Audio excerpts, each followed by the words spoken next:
Numeri, hoofstuk 5.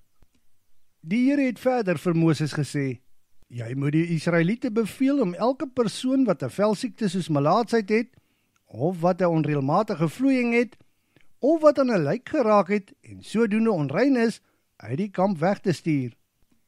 Dit maak nie saak of dit 'n man of 'n vrou is nie. Die persoon moet uit die kamp gestuur word om te verhoed dat die kamp, waar ek tussen julle woon, nie onrein word nie. Die Israeliete het gedoen soos hulle beveel is en het die mense uit die kamp weggestuur. Hulle het alles presies gedoen soos wat die Here Moses beveel het. En die Here het verder vir Moses gesê, jy moet vir die Israeliete sê, enige man of vrou wat sondig en op die manier ontrou is aan die Here, is skuldig. Die persoon moet sy sondes bely. Dan moet hy vergoeding gee aan die persoon teen wie hy oortree het. Hy moet 'n verdere 20% by die vergoeding voeg. Indien daar geen persoon of 'n familielid van die persoon is aan wie hy die vergoeding kan gee nie, behoort die vergoeding aan die Here. Dit moet dan aan die priester gegee word.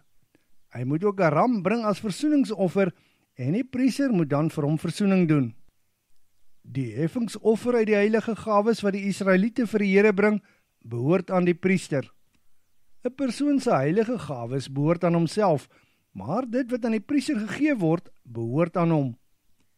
En die Here het verder vir Moses gesê, jy moet vir die Israeliete sê, indien 'n man se vrou begin rondloop en ontrou raak aan hom, en sy met 'n ander man geslagsgemeenskap het, maar haar man is onbewus daarvan, alhoewel sy ontrou was en haarself verontreinig het, sy nie uitgevang is nie, of daar geen getuies teen haar is nie, en haar man agterdogtig begin raak terwyl sy ontrou was, of selfs agterdogtig raak terwyl sy glad nie ontrou was, of haarself verontreinig het nie, moet hy sy vrou na die priester toe bring.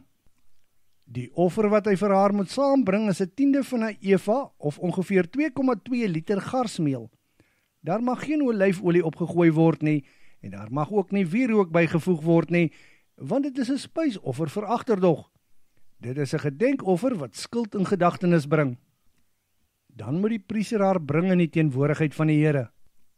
Die priester moet van die stof op die vloer van die tabernakel binne 'n kleipot waarin daar heilige water is gooi. Dan moet die priester die vrou in die teenwoordigheid van die Here stelling laat inneem en haar hare losmaak. Daarna moet hy die gedenkoffer op haar 2 hande plaas. Dit is 'n spysoffer van jaloersheid. Die priester moet die water van bitter ellende wat 'n vloek bring in sy hand hê. Die priester moet die vrou onder eed plaas en vir haar sê, as 'n ander man nie met jou geslagsgemeenskap gehad het nie, en jy nie ontrou was aan jou man nie, dan sal jy vry wees van die vloek wat hierdie water van bitter ellende bring. Maar, indien jy wel ontrou was aan jou man, en jy jouself verontreinig het deur by 'n ander man te slaap, en dit is hier dat die priester die vrou onder die eed van vervloeking moet plaas deur te sê, mag die Here 'n vloek oor jou bring deur jou heup te laat inkrimp en jou maag te laat swel voor die oë van jou volk. Hierdie water wat die vloek oor jou bring, sal in jou lyf gaan en jou heup laat inkrimp en jou maag laat swel. Die vrou moet hierop antwoord, Amen, Amen. Dan moet die priester die hele vloek neerskryf in 'n boekrol en dit in die water van bitter ellende uitwis. Die vrou moet dan die water van ellende drink, sodat dit in haar lyf kan gaan en ellende bring. Dan moet die priester die spysoffer vir agterdog uit die vrou se hande neem en dit in die teenwoordigheid van die Here na die altaar bring. Die priester moet 'n handvol daarvan as 'n gedenkoffer op die altaar verbrand. Daarna moet die vrou die water drink. Nadat sy die water gedrink het, sal die volgende gebeur. Indien sy wel rondgeloop het en ontrou aan haar man was, sal die water van bitter ellende in haar lyf gaan en haar heup laat inkrimp en haar maag laat swel en sy sal vervloek wees onder haar volk. As die vrou haarself egter nie verontreinig het nie, maar steeds rein is, sal sy vry wees van die vloek en swanger word. Hierdie is die instruksies oor jaloersheid.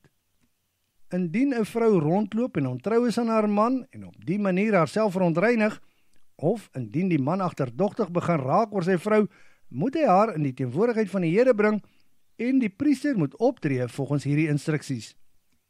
In die geval sal die man onskuldig wees, maar die vrou sal verantwoordelik gehou word.